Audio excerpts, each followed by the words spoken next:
영광의 하나님을 뵙는 복된 주일 예배 자리에 오신 성도 여러분을 환영합니다. 오늘은 2021년 마지막 주일 예배를 드리게 됩니다. 코로나 팬데믹 상황이 종료되지 못한 가운데서 우리가 한 해를 마감하게 돼서 많이 아쉽습니다만은, 그러나 이렇게 어려운 상황 속에서 또 한 해 동안 우리를 지켜주시고 보호해 주신 하나님의 은혜에 감사하면서 예배를 드리십시다. 올해 송구 영신 예배는 드리지 않겠습니다.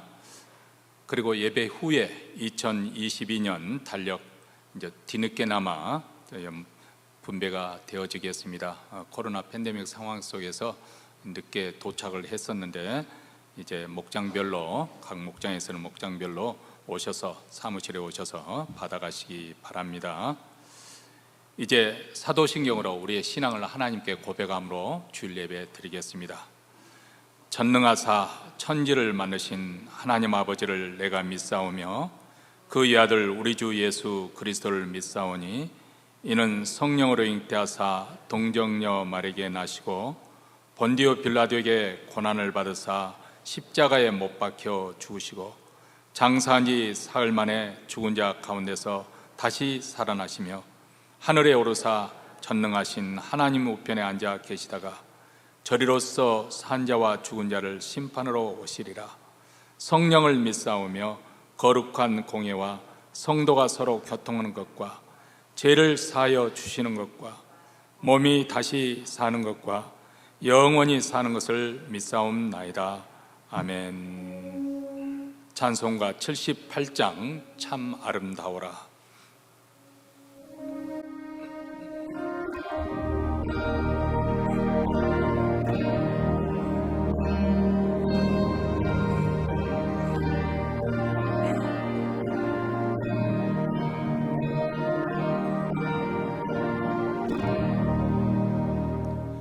참 아름다워라.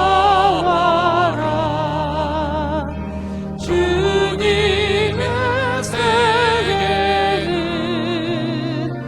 저 솔로몬의 옷보다 더 고운 백합화. 주 찬송하는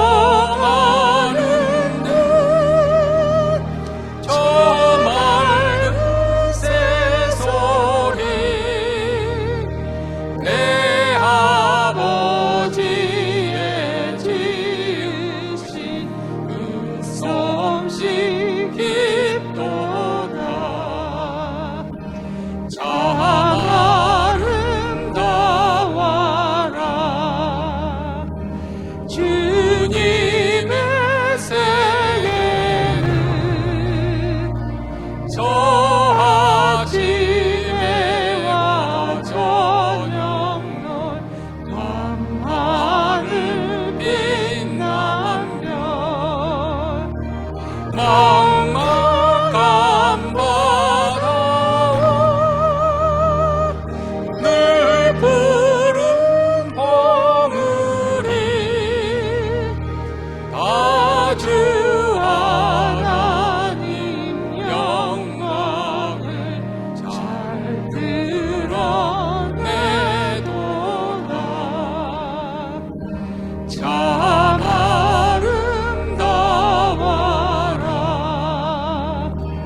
주님의 세계는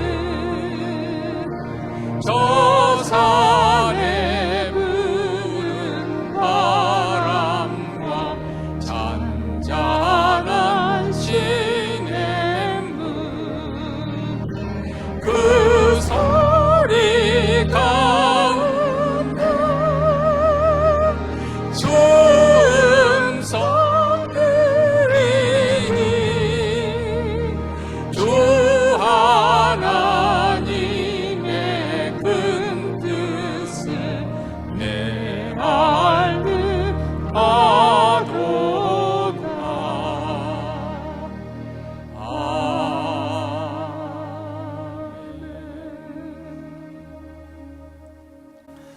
이 시간은 우리 마음을 합해서 하나님 앞에 통성으로 기도하는 시간을 갖겠습니다. 오늘 주일 예배, 마지막 주일 예배를 드리면서 우리 하나님의 거룩과 영광이 충만하게 나타나는 예배가 드릴 수 있도록 우리 하나님의 거룩에 압도되게 하여 주셔서 또 임재를 생생하게 경험하고 하나님을 만나고 돌아갈 수 있도록 이 몬트리에 있는 모든 교회, 또 특히 우리 한인교회에 이런 하나님의 영광이 나타나기를 위해서 기도하십시다. 두 번째로는 우리가 한 해를 보내면서 또 먼저 감사와 찬송을 하나님께 돌려드리십시다. 신실하신 하나님께서 어떻게 우리를 지키시고 보호하여 주셨는지, 눈동자같이 우리를 지키시고 보호하여 주신 은혜에 감사하고 우리의 구원과 생명과 또 은혜와 또 감사와 찬송과 또 하나님 나라 백성이 된 것, 이 모든 것에 또 감사하면서 찬양을 돌려드리십시다. 또 한편 하나님 나라 한 해를 보내면서 우리 하나님 앞에 우리가 진실하지 못했던 것, 정직하지 못했던 것, 누치하고 어리석은 것, 망령되고 교만하고 또 완고했던 것, 우리의 불신앙과 불순종의 죄를 또 고백하십시다. 그리고 마지막 세 번째로는 또 우리 자신과 우리 가정의 기도 제목을 하나님께 아뢰십시다. 또 우리 주변에는 병든 자들, 또 공경에 빠지는 여러 가지 어려움에 있는 우리 목장 식구들과 목원 식구들을 위해서 우리 이 시간 합심해서 이러한 기도 제목을 가지고 다 함께 기도하겠습니다.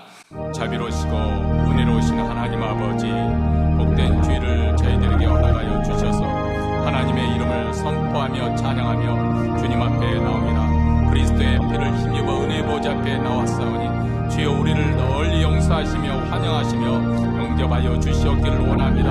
하나님, 오늘 예배 가운데 우리 하나님의 거룩이 나타나 하나님의 영광으로 우리가 압도될 수 있도록 그 영광의 빛을 비춰 주시옵기를 간절히 원하고 기도합니다. 우리 하나님의 살아계심을 생생하게 깨달아지고 믿어지고 그 거룩하심 앞에 아버지 엎드려지는 귀한 예배, 주일 예배가 되어지길 원합니다. 몬트리는 모든 교회들, 우리 하나님 특별히 우리 한인교회 주일 예배 드리고 있습니다. 우리 하나님의 임재가 생생하게 느껴지게 하시고 하나님을 만난 흔적을 안고 돌아갈 수 있도록 주여 강하게 역사하시고 이 시간에 충만하게 은혜껏 주의 영으로 역사하여 주시옵소서. 2021년 한 해를 보내면서 하나님 한 해 동안 우리를 눈동자같이 지키시고 보호해 주신 은혜 감사합니다. 우리 하나님의 은혜, 우리 하나님의 구원, 생명, 그리고 천국의 백성이 되게 하여 주시고 천국의 소망을 갖게 하여 주신 우리 하나님 감사합니다. 우리의 생업과 우리 가정과 자녀들로 인해서 감사와 찬송을 돌려드립니다. 하나님 아버지, 이렇게 감사하며 또 한 해를 보내면서 우리의 부족함과 함과 믿음의 부족함과 어리석고 망령됐던 것, 거짓되고 부패했던 모든 누치한 것들, 냄새나는 것들, 오 그리스도의 보혈의 피로 주님 보혈로 있어 주셔서 깨끗게 하는 귀한 역사, 아버지 보배로운 그 피로 새롭게 되어지는 귀한 역사 일어나게 하여 주시옵소서. 다시금 우리 심령이 회복되게 하시고 거룩되게 하여 주시옵소서. 심령이 가난한 마음으로 주님의 은혜를 바라보며 나아가기를 원합니다. 하나님 아버지, 이렇게 아버지 가난한 심령으로 이 시간 아버지 기도 제목을 가지고 주님 앞에 나왔습니다. 우리 자녀들을 위해서, 우리의 장래와 또 우리 노후와 그리고 아버지 하나님 우리 직장과 사업을 위해서, 그리고 아버지 무엇보다도 우리의 영혼을 위해서 하나님 앞에 기도하니 주여 오늘도 신령한 복을 내려주시옵시고, 특별히 우리 주의 아버지 하나님 병석에 누워 계신 분들, 아버지 공경에 빠진 분들 치유하시고 회복하시는 하나님의 은혜가 오늘도 예배 가운데 생생하게 임할 수 있도록 주님 도와주시옵소서. 우리를 불쌍히 여기시고 우리 예배를 받아주시고 우리의 기도를 들으시는 우리 하나님 아버지, 하나님의 선하신 대로 오늘도 맛보며 하나님을 찬송하는 주일 예배가 되도록 주님 주께서 이 시간에 함께 하시고 우리 기도를 들어주시옵소서. 하나님의 영광을 보기를 원합니다. 신실하신 우리 하나님 도와주시옵기를 간절히 원합니다.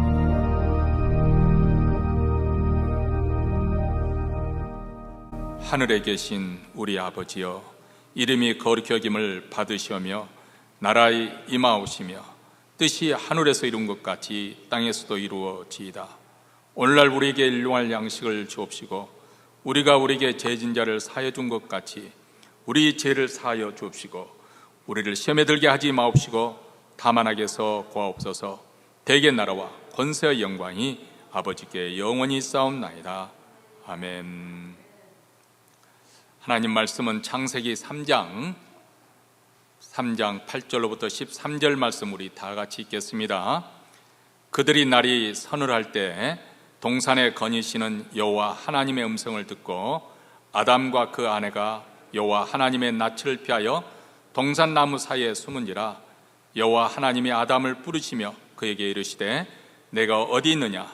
가로되 내가 동산에서 하나님의 소리를 듣고 내가 벗었으므로 두려워하여 숨었나이다. 가로사대 누가 너의 벗었음을 내게 고하였느냐? 내가 너더러 먹지 말라 명한 그 나무 실과를 내가 먹었느냐? 아담이 가로되 하나님이 주셔서 나와 함께 하게 하신 여자 그가 그 나무 실과를 내게 주므로 내가 먹었나이다.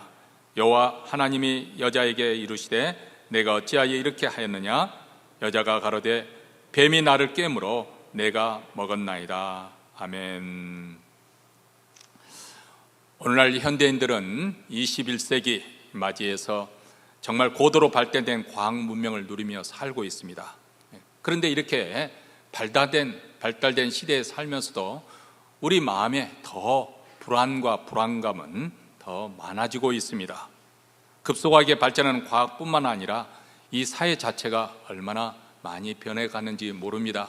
물론 코로나 팬데믹이어서 예전처럼 그렇게 활발하게 우리가 활동하지 않기 때문에 어떻게 이렇게 사회가 변화되는지 그것을 직접 체험할 기회가 없을는지 모르지만은 알게 모르게 엄청난 변화가 지금 일어나고 있고 앞으로도 짧은 시간 안에 많은 변화가 있을 거라고 예상이 되어집니다.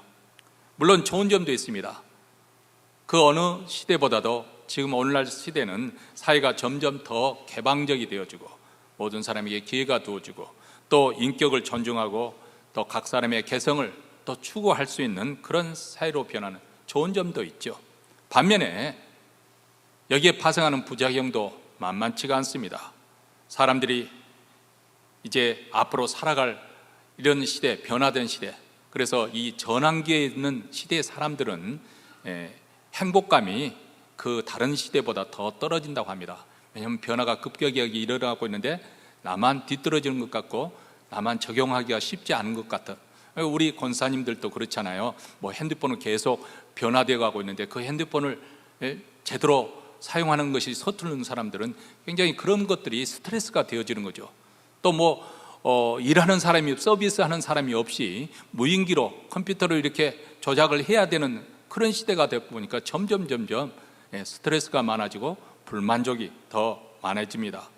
이렇게 사회가 급변하는 것 좋은 점도 있겠지만은 반면에 영적으로나 도덕적으로나 윤리적으로 아주 심각하게 타락하게 사람의 인간성이 변질되어 가고 변화되어 가고 있다는 것을 우리는 또 압니다. 그렇기 때문에 앞으로 우리는 지금까지 이렇게 살아왔지만 앞으로 우리 자녀들이 이런 시대를 맞이해서 어떻게 살아갈까? 물론 낙관적인 그런 부분도 있을는지 모르지만 사실 우려가 섞인 그런 마음을 우리가 갖고 있습니다. 계속되는 코로나 팬데믹 상황이 지금 현재의 상황을 더 불안하게 만드는 것이고 또 장래를 더 불확실하게 그렇게 만드는 것도 사실입니다. 그래서 사람들이 예전으로 이렇게 다시 돌아간다 하더라도 불안과 불안감은, 두려움은 더 가중되지 않을까 그런 생각을 해봅니다. 우리 믿는 사람들에게도 이라고 해서 이런 사실에서 비껴나갈 수는 없는 것이죠. 우리도 장래에 대한 불안감은 우리도 마찬가지 있습니다. 자식에 대한 불안감이 있고 또 건강과 죽음에 대한 두려움도 있고 또 직장 해고나 사업 부진에 대한 두려움도 있지요. 이렇게 우리 모두 다 현실적인 문제로 불안과 두려움을 피해갈 수는 없는 거 아니겠습니까? 근데 어떤 의미에서 구체적으로 어떤 문제가 있어서 두려워하거나 불안하다기보다는 우리 인간이 가지고 있는 막연하게 느끼고 있는 이 불안과 두려움, 모든 문제가 다 없다 할지라도 사람들이 느끼고 있는 그러한 불안과 불안은 어떤 의미에서는 타락한 인간의 그 존재 상태를 보여주는 것이 아닌가 그런 생각을 하게 됩니다. 선악을 알게 하는 나무의 실과를 따먹었던 아담과 하와, 그들은 하나님과 같이 되기는커녕 오히려 추락하고 말았습니다. 그리고 범죄한 후에 그들에게 나타나는 현상이 있는데 그것은 바로 하나님 만나는 것을 두려워하는 마음. 그래서 동산나무에 숨었지 않습니까? 바로 이런 모습이 오늘날 현대인들에게도 그대로 투영이 되고 있고, 바로 그 모습이 바로 원래 현대인들이 왜 두려워하고 불안해하는 그 불안과 두려움의 근원이 되는 것이 아닌가, 그렇게 생각해 봅니다. 물론 현대인들은 내 안에는 이런 두려움과 불안을 쫓아버리기 위해서, 그래서 돈이나 권력이나 또 명예, 인기, 그것으로 채워버려 하거나 아니면 쾌락을 통해서 그 모든 것을 해소하려고 시도를 합니다만, 그러나 우리가 아는 바와 같이 살아계신 창조주 하나님을 만나기까지는, 그분을 인격적으로 만나고 그분의 은혜와 사랑으로 구원받기 전까지 우리 인간이 가지고 있는 이 실존적 불안은 결코 해결할 길이 없을 것입니다. 우리가 그 무한하신 하나님과 다시 인격적으로 만나게 되고 그 올바른 관계를 회복하게 될 때, 그리고 그분을 통해서, 그분과의 관계를 통해서 얻어지는 그런 친밀감, 그런 사랑, 그 은혜를 누리기까지는 사람들은 이 불안 가운데서 헤어나지를 못할 거라 생각이 됩니다. 하나님의 위대하신 점은, 그런데 죄로 인해서 하나님과의 교제가 단절되고 하나님을 두려워서 숨었음에도 불구하고 우리를 사랑하시기 때문에 하나님께서 우리를 친히 찾아오신다는 것입니다. 동산나무 사이에 숨어버린 아담과 이브를 하나님께서 찾아오십니다. 바로 이 점이 기독교가 다른 종교와 갖는 구별되는 점이 아닌가 싶습니다. 다른 모든 종교는 내가 하나님을 찾기 위해서 고행을 하고 또 수도를 하고 또 어떤 지식을 깨닫기 위해서, 진리에 이르기 위해서 여러 가지 공부를 합니다. 그러나 기독교는 하나님께서 죄 짓는 우리 인간에게 찾아오시는 것이죠. 동산에 거니시는 여호와의 음성을 아담과 이브는 듣게 된 것입니다. 그리고 그 하나님께서 숨어있던 아담을 불러주셨습니다. 자, 여기에 보면은 우리 인간이 정말 고행을 하거나 수행을 해서 내가 어떤 높은 경제에 이른다고 해서 하나님을 만나지는 것이 아니라는 것을 알 수가 있습니다. 하나님께서 우리를 찾아오시는 것입니다. 하나님께서 낮고 낮은 비천하고 누추한 우리를 찾아오십니다. 어느 날 하나님께서 우리를 찾아오셔서 우리에게 하나님의 음성이 들려지고, 그리고 그 음성을 들을 때 하나님은 믿어지고 또 믿음이 자란다고 성경에서는 말씀합니다. 오늘 본문에도 그들이 날이 서늘할 때 동산에 거니시는 여호와 하나님의 음성을 듣고, 이렇게 하나님의 음성이 들려왔습니다. 그리고 아담을 향해서 아담아 내가 어디 있느냐, 이 하나님께서 오늘날도 우리에게 동일하게 찾아오셔서 우리에게 이 음성을 들려주십니다. 여러분, 2021년 이제 분주한 연말을 맞이했습니다. 이 세상에는 정말 온갖 소리가 다 들려죠. 거기에는 유혹의 소리가 있고 쾌락의 소리가 있고 또 성공을 부르짖는 소리가 있고 또 출세를 위해서 부르짖는 소리가 있고 온갖 유혹의 소리가 들려옵니다. 그런데 그런 소리 속에서 이 하나님의 음성을 우리는 놓쳐서는 아니 되겠습니다. 우리를 찾아오시는 그 음성을 우리는 붙잡아야 될 줄로 믿습니다. 여러분에게는 바로 이 하나님의 음성을 듣고 어떤 반응을 보이셨습니까? 하나님과의 만남을 통해서 여러분은 하나님과 올바른 관계를 맺으셨고 그 관계가 더 깊고 풍성한 관계로 발전하고 있습니까? 오늘 이 말씀을 통해서, 오늘 본문 말씀을 통해서 오는 이 부분에 대해서 우리가 한번 함께 숙고해 볼 수 있게 되기를 바랍니다. 오늘 본문 8절 말씀입니다. 함께 읽겠습니다. 그들이 날이 서늘할 때 동산에 거니시는 여호와 하나님의 음성을 듣고 아담과 그 아내가 여호와 하나님의 낯을 피하여 동산나무에 숨은지라. 여기 보면 날이 서늘할 때 이렇게 표현을 하고 있는데, 이것을 통해서 우리가 알 수 있는 것은 하나님께서 아담과 이브를 시간을 정해놓고 정기적으로 만나 주셨다는 것이죠. 찾아오셨다는 것입니다. 다시 말하면 우리 인생의 공경에 빠졌을 때 우리 하나님은 그를 버리고 관망만 하시고 계시는 분이 아니라 하나님께서는 우리를 사랑의 대상으로 만드셨기 때문에, 그래서 우리와 함께 사랑의 교제를 나누기를 기뻐하시기 때문에 우리를 찾아오시는 분이시다. 동산에 건신한 하나님이라는 이런 말씀 속에는 우리가 하나님을 만날 수 있는 그런 공간과 그런 장소, 그런 시간으로 우리 하나님께서 구체적으로 만나주신, 찾아오셨다는 것을 의미하고 있는 것이죠. 그래서 오늘 이 시간에 우리가 예배를 드리고 있는 이 시간이 바로 하나님과 대면하는 시간입니다. 우리가 찬양을 드리고 또 합심해서 기도를 하고 또 말씀을 듣는 것을 통해서 우리는 하나님과 대면하는 거예요. 바로 이 예배의 자리에 하나님께서 임재하시고 우리를 찾아오시는, 만나주시는 장소인 것이죠. 또 그뿐만 아닙니다. 매일 여러분들이 아침 묵상을 통해서 정기적으로 여러분들이 경건의 시간을 가질 때 하나님께서는 바로 그 자리, 그 장소, 그 시간에 하나님께서 여러분을 만나주시는 것입니다. 아담과 하나님은 이렇게 아름다운 관계를 가지고 있었습니다. 하나님께서 친히 무한하신 그 하나님께서 시간과 공간의 그것을 초월해서 찾아오시는 것이죠. 우리와 친밀한 교제를 나누기 위해서. 왜냐하면 우리 인간은 하나님의 형상에 따라 지음을 받은 존재이기 때문에 우리를 그렇게 존귀하게 대접해 주시는 거죠. 그것은 바로 하나님께서 우리 인간을 사랑의 대상으로 삼으셨기 때문에 그렇습니다. 여러분, 하나님께서 우리를 사랑하시는 이 사랑은 그 우리의 부족한 부분, 연약함에도 불구하고 우리의 연약한 부분을, 부족한 부분을 메꿔주시고 채워주시는 그런 사랑으로 나타납니다. 다시 말하면 우리를 그 약한 부분을 도와주시고 또 부족한 부분을 채워주심으로 우리로 하여금 하나님과 그런 사랑의 관계에 있어서 대등한 존재로 우리를 그렇게 세워주시는 것이죠.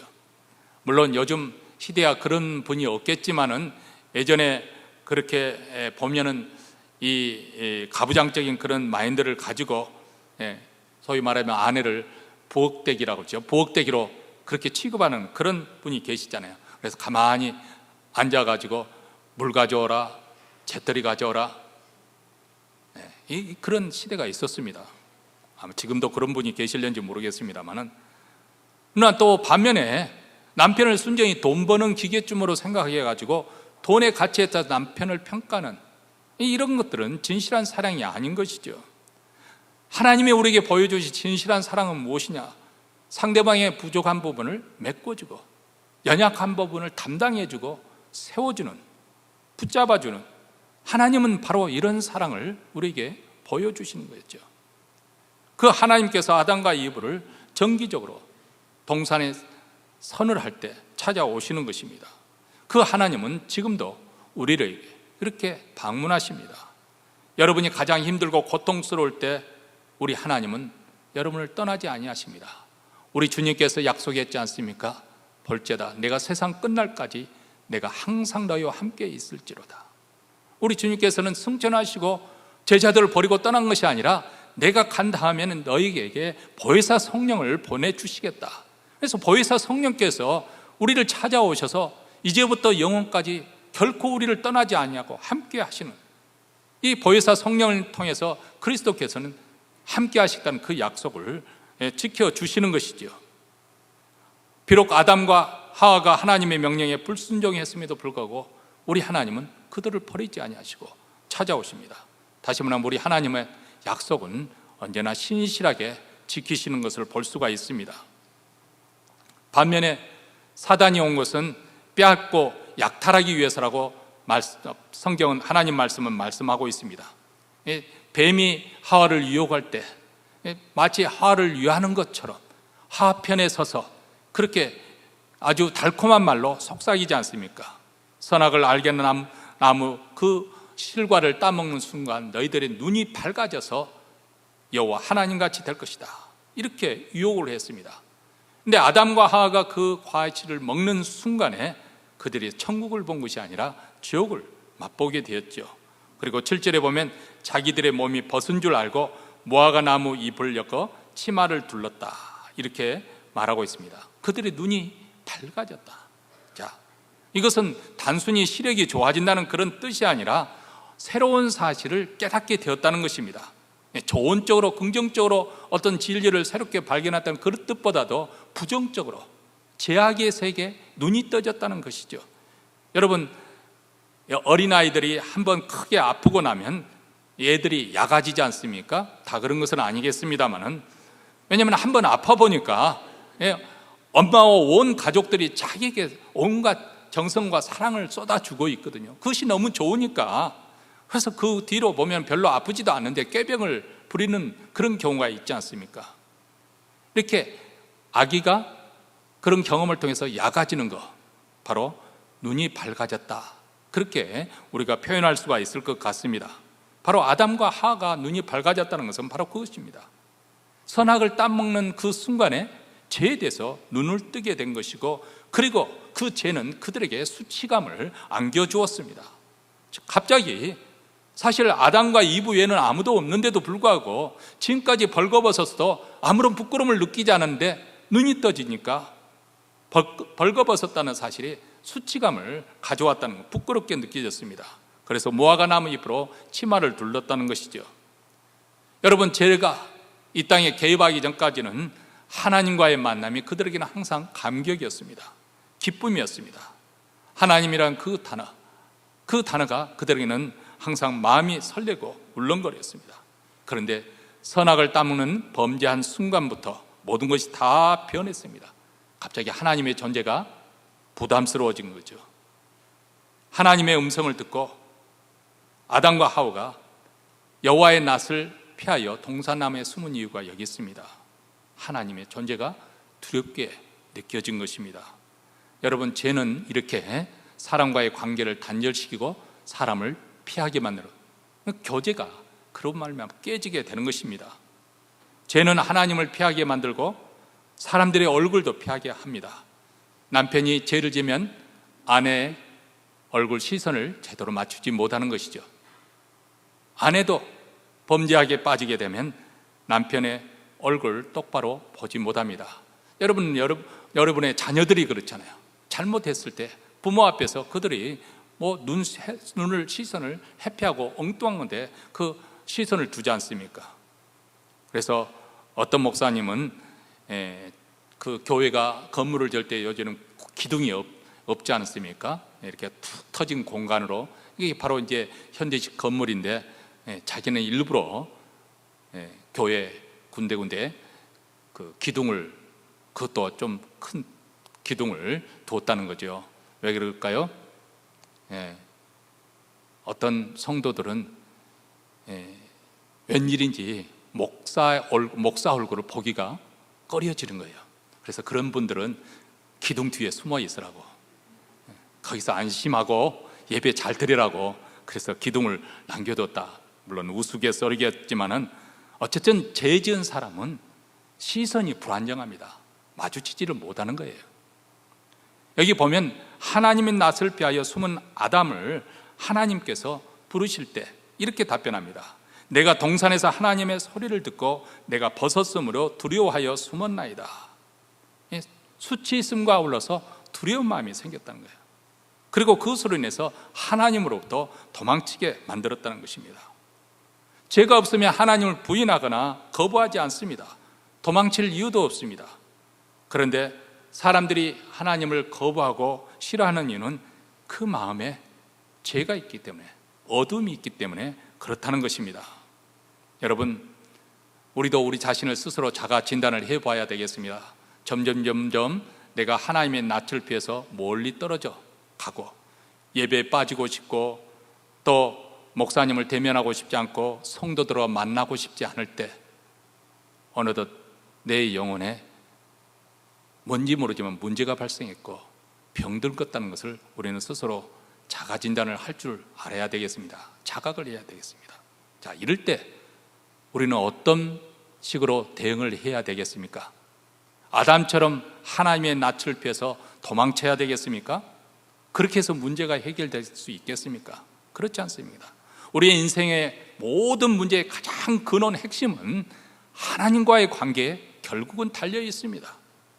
그렇기 때문에 우리가 이런 영적 상태에 있을수록 오히려 더 악착같이 이를 악물고서라도 우리는 하나님의 앞으로 나와야만이 문제 해결할 수 있는 실마리를 거기서부터 우리가 얻을 수가 있는 것이죠.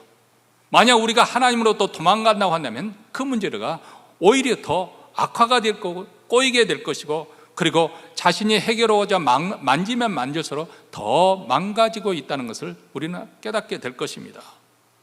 그러므로 이제 2021년 우리가 마지막 주일 예배를 드리면서 한번 여러분 우리 자신이 지난 한 해 동안 어떻게 살아왔는지 한번 생각해 보시고 하나님 앞에 나와서 이 모든 문제를 하나님께 나아가 그 하나님으로부터 해답을 얻는 귀한 역사가 있기를 바랍니다. 우리 인간이 착각 중에 한 가지는 무엇이냐면 내가 하나님을 속일 수 있다고 생각하는 거예요. 하나님으로부터 도망칠 수 있다고 생각하는 거예요. 여러분, 다윗도 한때는 하나님을 속일 수 있고 하나님의 눈도 피할 수 있을 거라고 생각했습니다. 내가 은밀한 가운데 행한 일을 하나님은 모르실 것이라고 생각했습니다. 하나님은 우리의 마음도 아시고 우리의 말과 행위도 다 알고 계십니다. 어떤 것도 숨길 수도 속일 수도 없는 것이죠. 우리 하나님은 그래서 All Seeing God이라고 하잖아요. 모든 것을 보시는 하나님.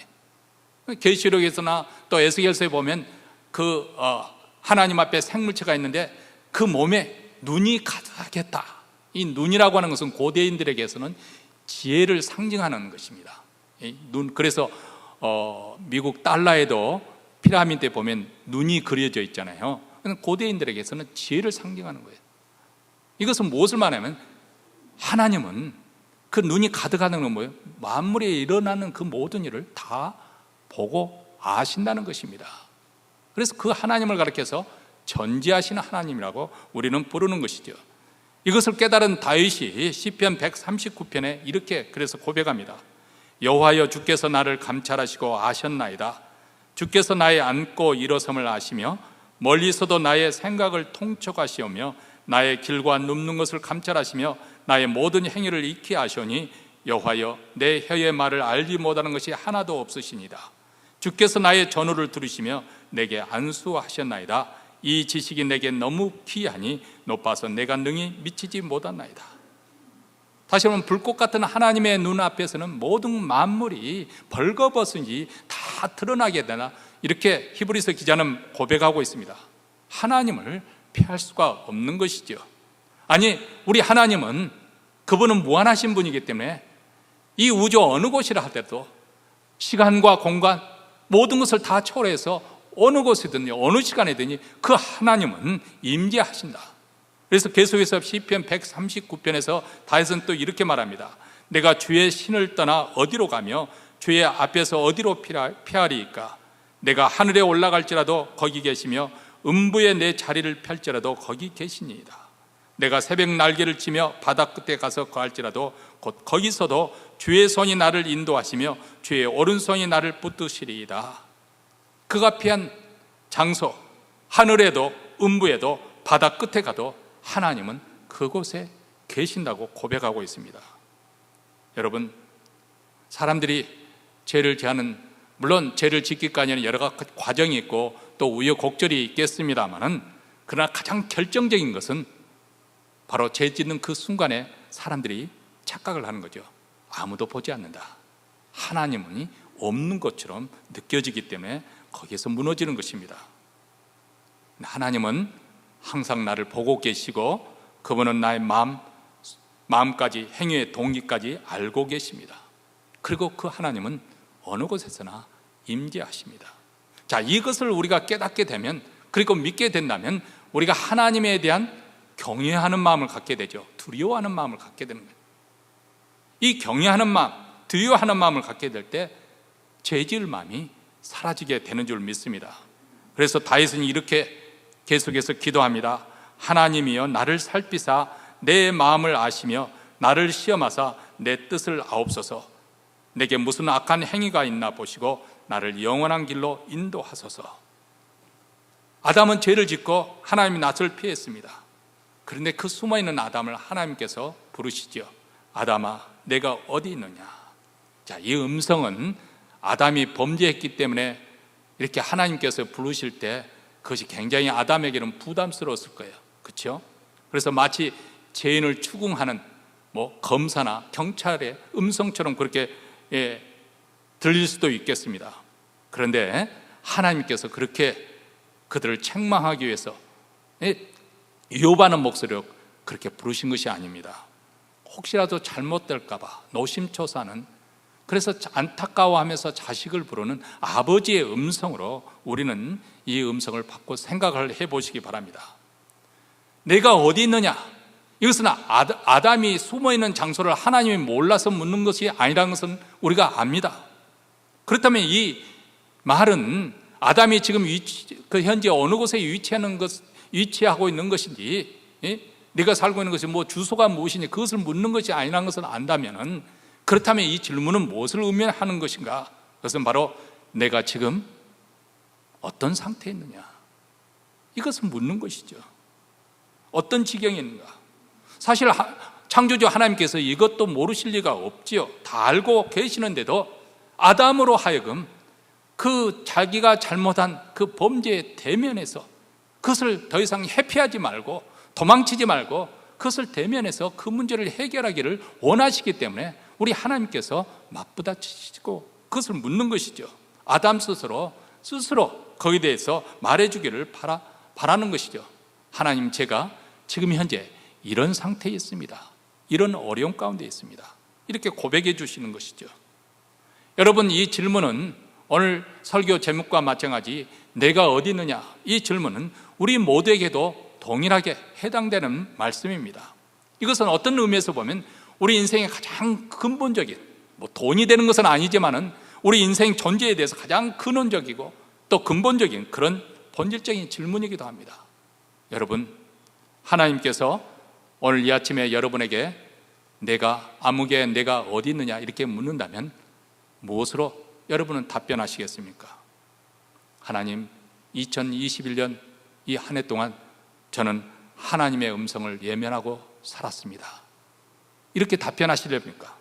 아니면 하나님, 지금 내가 제 가운데 살고 있습니다, 이렇게 말씀하시겠습니까? 아니면 제가 교회는 다니지만은 아직도 하나님 앞에 정직하게 있는 그대로 나오지 못하고 있습니다, 이것입니까?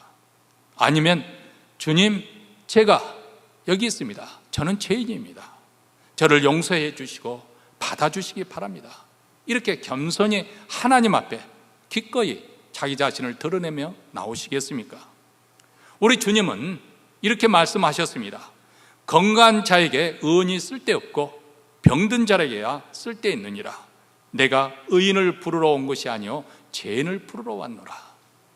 우리가 하나님의 부르심에 정직하게 내 자신을 인정하고 드러냈고 나오는 사람에게는 의원 되시는, 의사가 되시는 우리 주님이 고쳐주시겠다는 것이겠지요. 그러나 오늘날 현대인들은 아주 죄를 짓고도 뻔뻔한 그런 시대에 우리가 살고 있습니다. 그것을 죄라고 인정을 하지 않습니까? 그들은 그것은 내 삶의 스타일이라고 말합니다. 그렇기 때문에 그들은 하나님께 용서를 구할 마음도 없고 죄를 짓고도 당당한 것이죠. 그것은 마치 가인과 같습니다. 동생을 죽이고도 내가 내 동생 아벨을 지키는 자입니까? 이렇게 뻔뻔하게 답변합니다. 이 가인의 길을 뒤돌아가는 것을 가이니즘, 케이니즘이라고 합니다. 가인주의. 잘못했어도 용서를 구하지 않기 때문에 용서받은 적도 없고, 그래서 남을 용서할지도 모르고, 그래서 비정하고 무정한 시대입니다. 그 대신에 자기 자신에게 조그마한 불이익도 참지 못하고 남에게 책임을 전가하는 그런 시대에 우리가 살고 있습니다.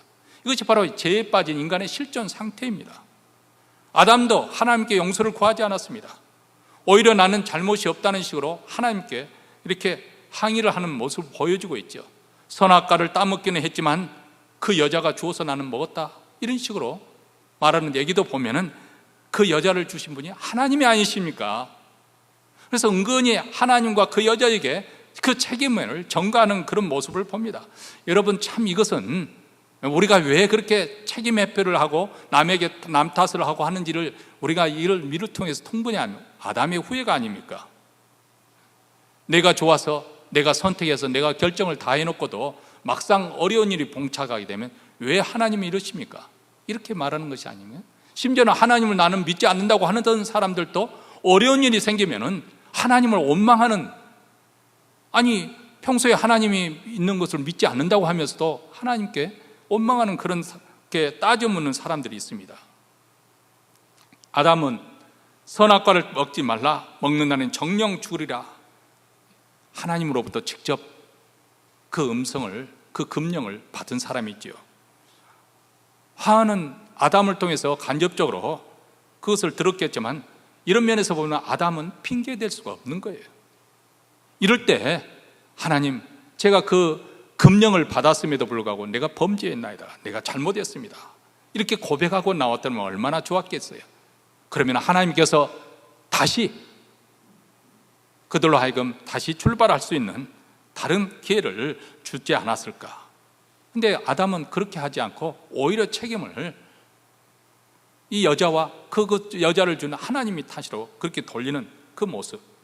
아니, 어느 때는 내 뼈 중에 뼈요, 내 살 중에 살이라, 이렇게 했던, 감탄하던 그가 하나님이 주셔서 나와 함께 하신 여자, 저 여자 때문에 내가 먹었습니다, 이렇게 말합니다. 여러분, 우리는 아담의 모습 중에서 우리가 반면교사로 삼아야 됩니다.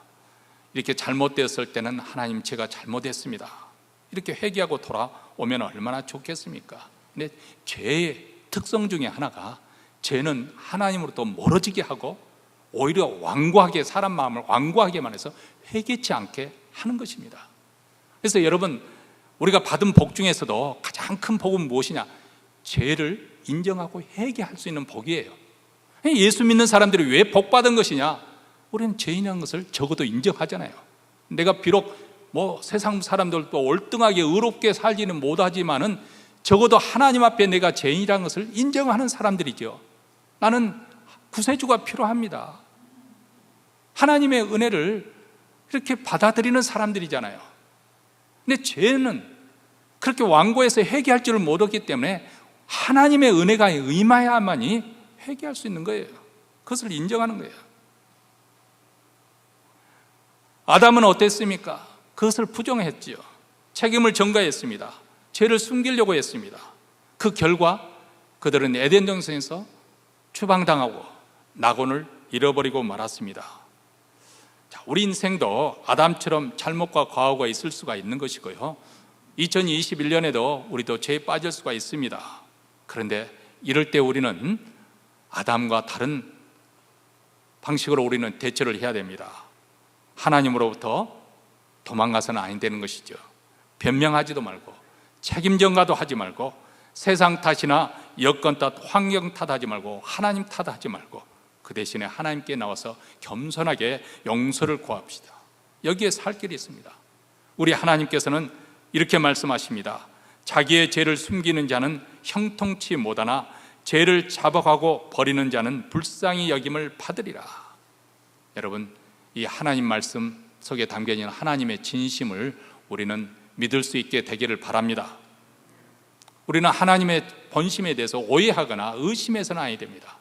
우리가 하나님을 잘 믿는 것 같아도요, 사실 이 하나님의 진심을 받아들이지 않기 때문에, 의심이 있기 때문에 하나님 앞에 우리가 나와야 됨에도 불구하고 하나님으로부터 오히려 더 멀어지는 것이죠. 여러분, 그럴 때마다 우리 자신 스스로 그림을 다시 그려보시기 바랍니다. 누가복음 15장에 나오는 둘째 아들, 이 탕자의 비유가 있지 않습니까? 그 부분을 한번 상상을 해보세요. 예수님께서 들려주신 이 비유를 생각하면서 내 자신이 둘째 아들이라고 생각하고 한번 상상을 해보시기 바랍니다. 그는 아버지로부터 재산을 분할받아서 그 돈을 만들어서 아버지를 품을 떠났습니다. 난 아버지 없이 내가 멋있게 자유롭게 한번 살고 싶다. 그것도 그래서 타향이 아니고 타국으로, 먼 나라로 갔습니다. 그래서 그곳에 가서 화랑방탕하면서 돈을 낭비했습니다. 이내 어려운 공경에 빠지게 되었습니다. 돈이 다 떨어지게 되었습니다. 그런데도 왜 그는 집에 돌아갈 생각을 못했을까요? 우리는 충분히 미루어 추론을 할 수가 있습니다. 내가 어떻게 빈손으로 집에 돌아갈 수 있을까? 내가 큰 소리치고 집을 떠났는데, 그래서 내가 출세해서 아니면 돈을 많이 벌었을 때 의기양양하게 금이 한양하는 식으로 내가 고향에 가야지, 한번 노력을 해봐 본 후에 내가 그렇게 성공해서 돌아가야지. 이렇게 자기의 체면, 위신, 자존심을 앞세우다가 그는 고향에 돌아갈 수가 없었습니다.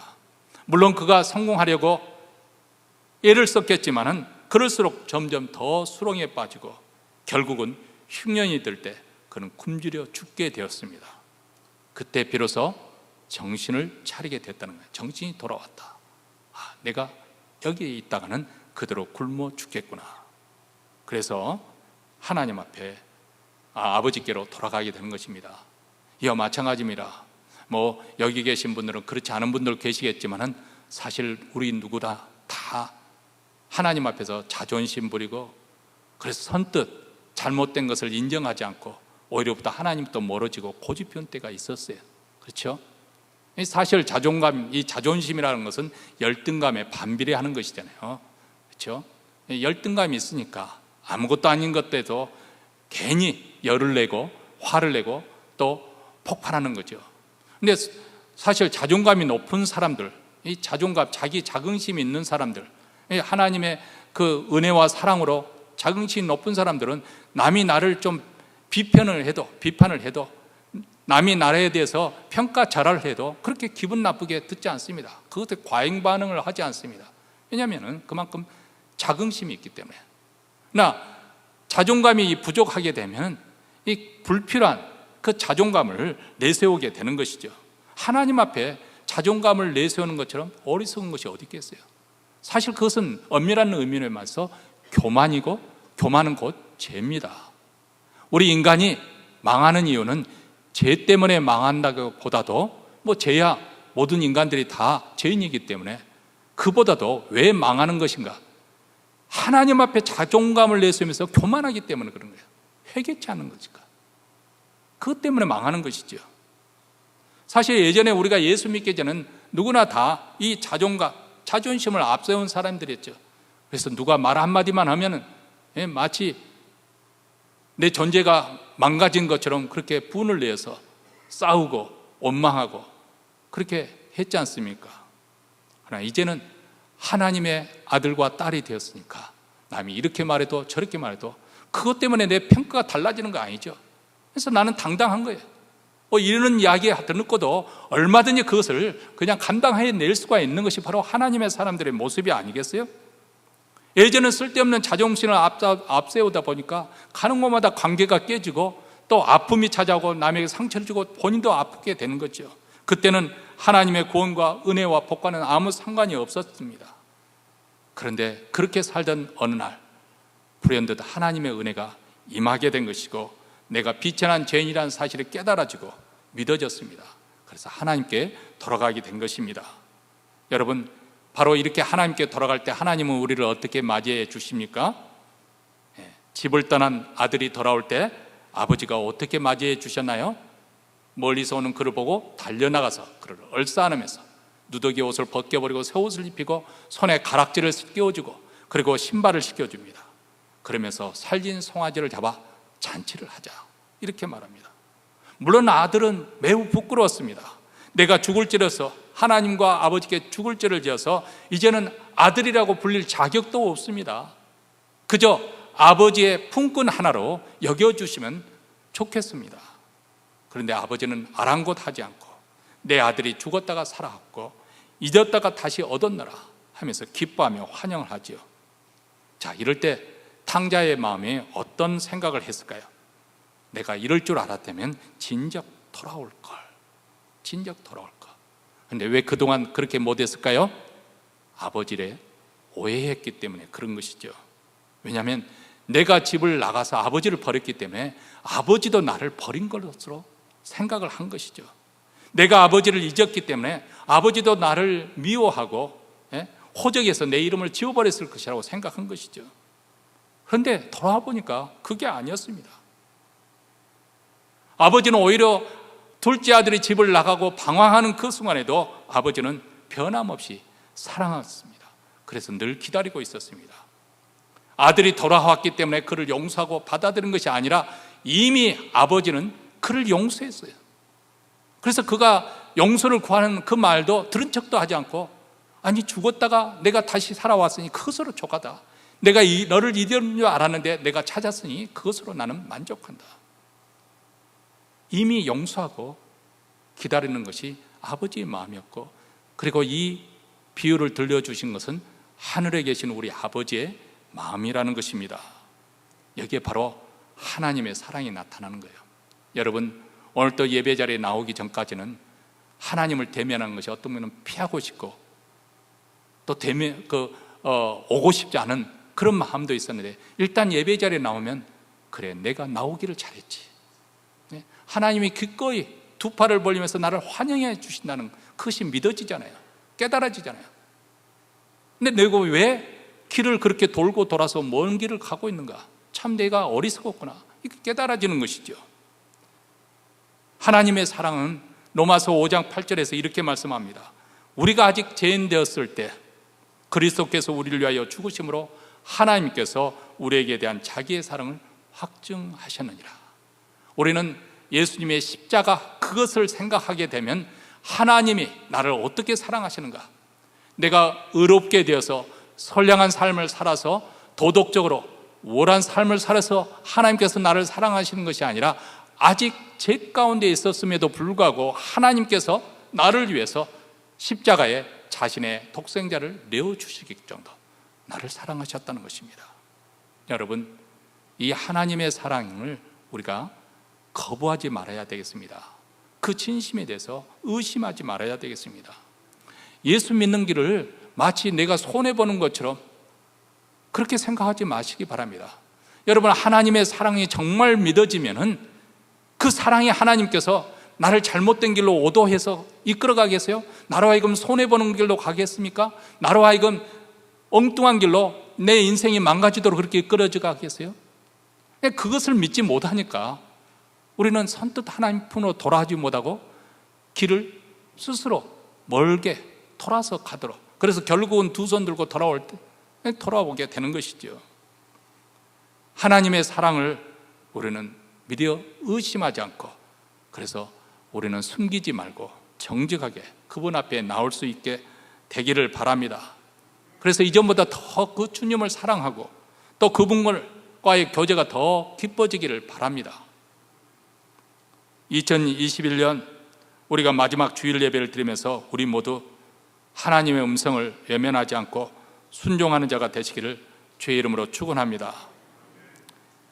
오늘 설교를 마치면서 우리가 찬양곡 하나 부르도록 하겠습니다. 흙으로 사람을, 가사의 의미를 생각하시면서 우리 같이 부르도록 하겠습니다.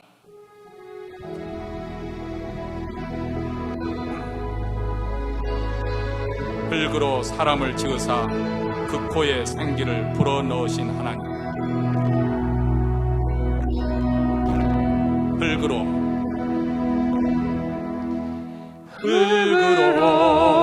사람을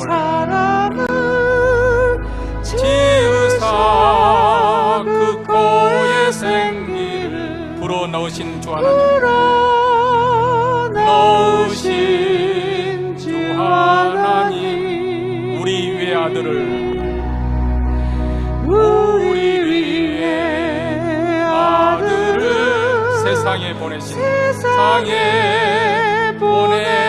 하나님, 주 하나님을 사랑해, 하나님을 사랑해. 나는 하나님의 형상, 나는 하나님의 형상, 따라 지음 받은 몸이니 이 몸을 주께 바치리. 항상 내 생활 속에 주를 부인하지 않으며 나의 주를 섬기리. 나는 하나님의 형상, 나는 하나님 형상, 따라 지음 받은 몸이니 이 몸을 주께 바치리. 네, 나는 세상에 주를 부인하지 않으며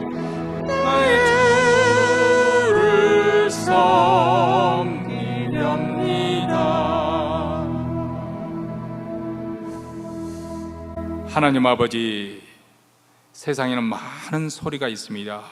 유혹의 소리, 쾌락의 소리, 성공을 향해서 부르는 소리, 우리를 유혹하는 많은 소리가 있지만은 2021년 마지막 주일 예배를 드리면서 하나님의 우리를 부르는 소리, 아담아 내가 어디 있느냐, 안타깝게 우리를 찾는 그 하나님의 음성을 놓치지 않게 하여 주시고 우리의 마음을 겸허히 낮추며 그 부르심대로 주님 앞에 정직한 영으로 나오기를 원합니다. 나의 존재, 내 영혼 심층 가장 깊은 것, 모든 것을 하시는 우리 주님께 감추일 것 없고 숨을 곳이 없고 있는 것대로 드러내어 고침받기를 원합니다. 새롭게 채워지기를 원합니다. 이 시간에는 또한 이제 하나님 은혜에 감사해서 정성껏 준비한 예물을 하나님 나라에 바쳐드립니다. 이 물질이 쓰이는 곳마다 복음의 역사가 이루어져서 땅끝까지 많은 영혼들이 구원받게 하시고 또 북한 동포에까지 전파되게 하시옵소서.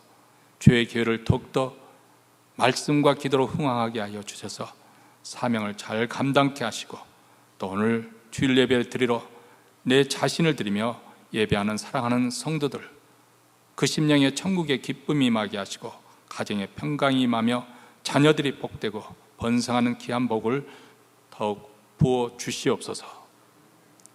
이제는 우리 구주 예수 그리스도의 은혜와 하나님 아버지의 무한하신 사랑과 성령의 교통하심이 아무개야 내가 어디 있느냐, 우리 심령 가장 기쁜 곳에서 우리를 찾는 주님의 음성을 듣고 주여 내가 여기 있나이다 이렇게 응답하며 하나님께 나아오고자 다짐하며 이 자리를 떠나는 사랑하는 주의 백성들, 그 가정과 그리고 교회 위에 영원토록 함께 있을지어다.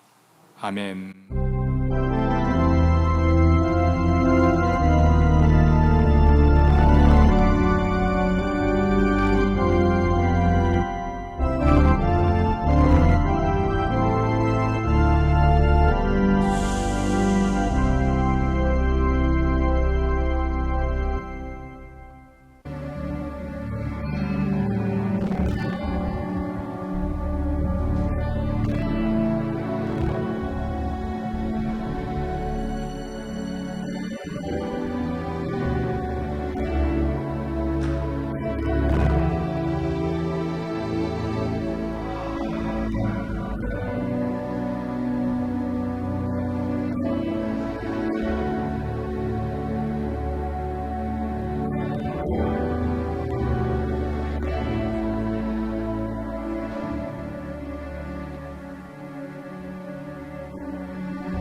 실족해 한 것은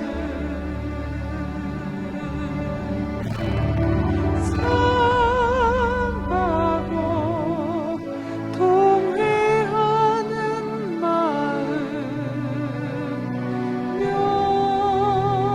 면실치 마소서. 내가 지금 주께로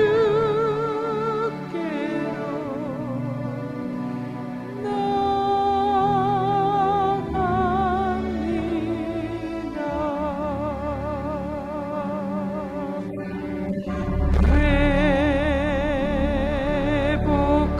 회복하소서. 나의 상한 감정들을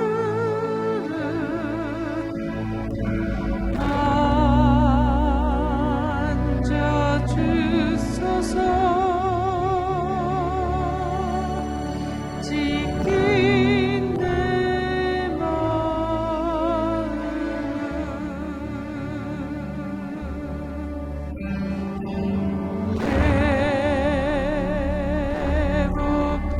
회복하소서.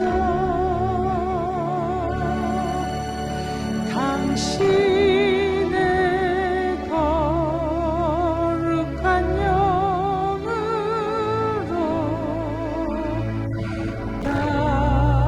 나의 영혼을 새롭게 하소서.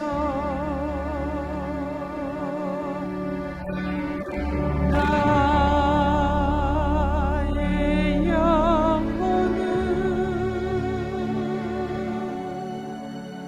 새롭게 하소서.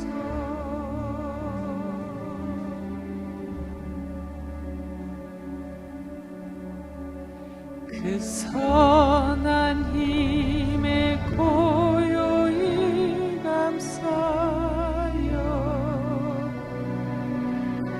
그 놀라운 평화를 누리며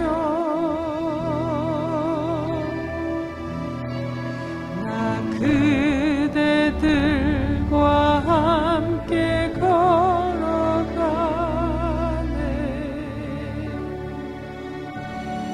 나 그대들과 한 해를 여네.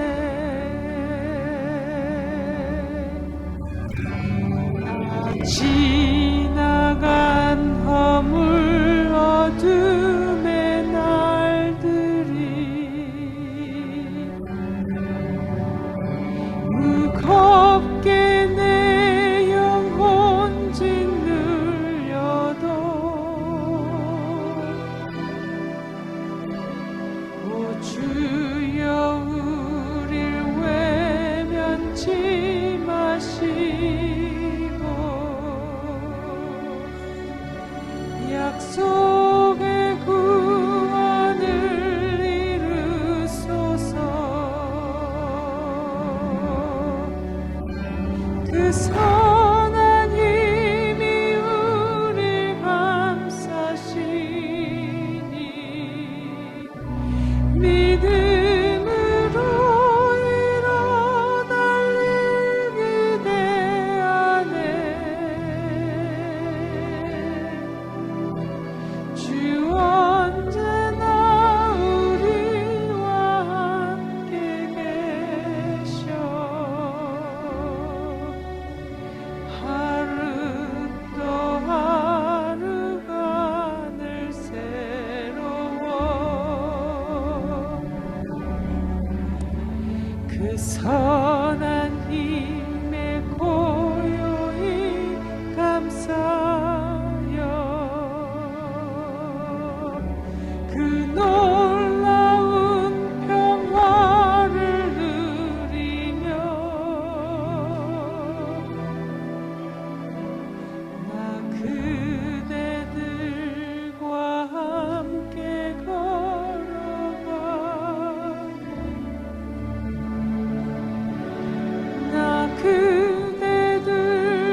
선한 힘이 우릴 감싸시니